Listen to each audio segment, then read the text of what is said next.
Bismillahirrahmanirrahim. Assalamualaikum warahmatullahi wabarakatuh. Selamat pagi anak-anak.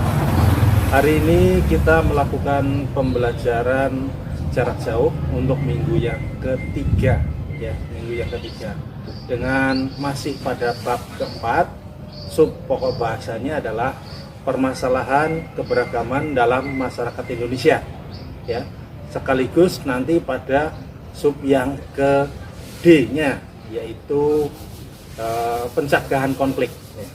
Nah, sebelum kita melanjutkan materi berikutnya, tolong disiapkan alat tulis, buku, kemudian juga catatan, buku catatan ya, buku paket wajib. Oh ya, kemarin ada yang nanyakan, Pak, pasal-pasalnya nggak ada. Nah, silakan kalian pegang ini wajib ya. Nah, Undang-Undang Dasar Negara Republik Indonesia tahun 1945 yang telah diamandemen. Nah, selain buku yang Bapak sebutkan tadi, sebenarnya masih banyak materi-materi yang kalian harus pelajari. Banyak sumber. Contoh misalkan ini, Pendidikan Pancasila dan Kewarganegaraan kelas 9. Kemudian juga kebetulan kemarin Bapak dapat kiriman dari anggota DPR RI, ya. Itu untuk Dapil Cirebon. Seperti ini. Bahan tayang materi sosialisasi 4 pilar MPR RI, ya, itu nanti kita bahas. Oke, yang selanjutnya tidak usah terlalu panjang untuk materi pertemuan hari ini. Kita ingat kemarin sudah membahas tentang keberagaman masyarakat Indonesia. Jadi banyak sekali keberagaman masyarakat Indonesia, dan bangsa Indonesia adalah bangsa yang besar. 34 provinsi, ya. 34 provinsi dengan luas wilayah 1.905 juta kilometer persegi, ya. 1.000 dari Sabang, Merauke, Miangas, Pulau Rote. Kemudian juga jumlah pulaunya ada 17.508 pulau, ya. Itu baik yang berpenghuni maupun yang tidak, itu yang tercatat, ya.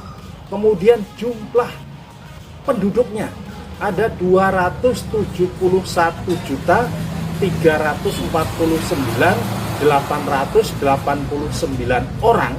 Itu tercatat per Desember 2020 dengan jumlah suku bangsa kira-kira 1.128 suku bangsa.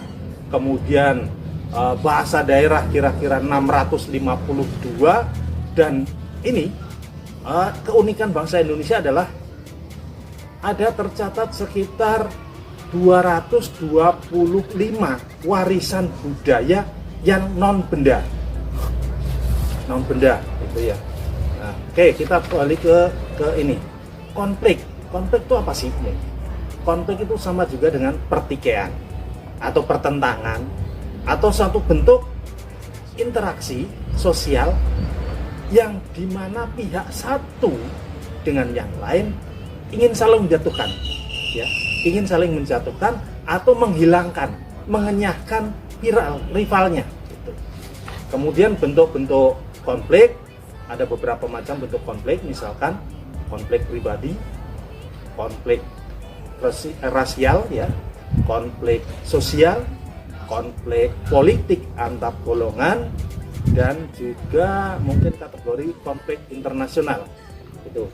Kemudian faktor penyebabnya juga bermacam-macam. Yang pertama misalkan adanya persaingan antara individu atau antar kelompok misalnya. Yang kedua perbedaan tujuan. 3 perbedaan individu. 4 perbedaan kepentingan. 5 perbedaan latar belakang budaya. Juga yang keenam adalah perbedaan antara nilai atau persepsi masing-masing orang yang berbeda. Tuh. Ya, itu. Oke, kita lanjutkan ke sub pokok yang ke D, yaitu upaya bagaimana cara pencegahan. Ya. Yang pertama yang harus kita pegang adalah supaya bangsa ini tetap utuh, tetap bersatu adalah yang pertama. Apa itu? Menjaga persatuan, kesatuan bangsa. Ini yang harus kita pegang. Betul. Ya, ini yang harus kita pegang.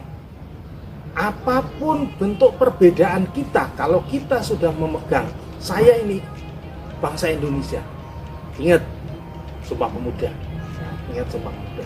Yang kedua, membangun keberagaman yang eksklusif. Gitu. Beda jelas, bangsa Indonesia itu banyak sekali perbedaan.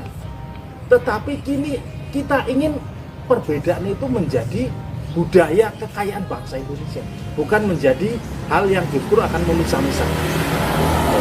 Yang ketiga, berpikirlah secara positif. Jangan membuat sesuatu itu kemudian kita berpikiran negatif terus. Ingat, sekarang media sosial sudah banyak. Setiap kali ada postingan kemudian berbagai macam, sampai muncul kata-kata yang kotor, kata-kata yang menghina, merendahkan dan sebagainya. Ingat beberapa hari yang lalu tokoh HAM di Papua itu bahkan sampai disandingkan dengan foto, mohon maaf, gorila. Itu kan menghina sekali. Jadi tolong itu jangan berpikir negatif terhadap orang lain, terhadap pendapat orang lain.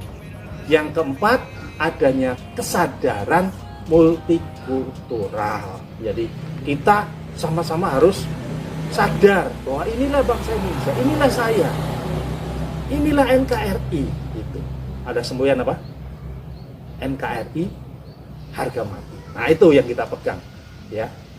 Termasuk juga oleh MPR Republik Indonesia, kita ada 4 pilar kebangsaan yang akan memperkokoh negara Indonesia. Ada 4 pilar kebangsaan.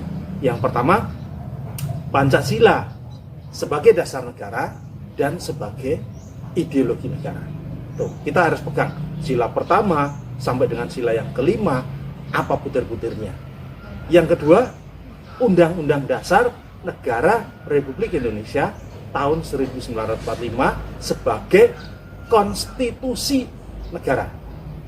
Yang ketiga, NKRI, Negara Kesatuan Republik Indonesia, sebagai bentuk negara yang sah, bukan kerajaan, bukan bentuk negara yang lain. Dan yang keempat, Bhinneka Tunggal Ika sebagai semboyan negara. Itu 4 pilar yang harus kita pegang dimanapun kita berada di seluruh wilayah Indonesia. Pokoknya 4 pilar ini, ya, itu yang akan memperkokoh persatuan, kesatuan bangsa Indonesia. Oke, itu saja untuk materi sekarang hari ini. Nanti setelah selesai kalian melihat video ini, di bawahnya ada link untuk soal di Google Form, ya. Terima kasih, tetap semangat, jaga kesehatan, kurang lebihnya mohon maaf. Assalamualaikum warahmatullahi wabarakatuh.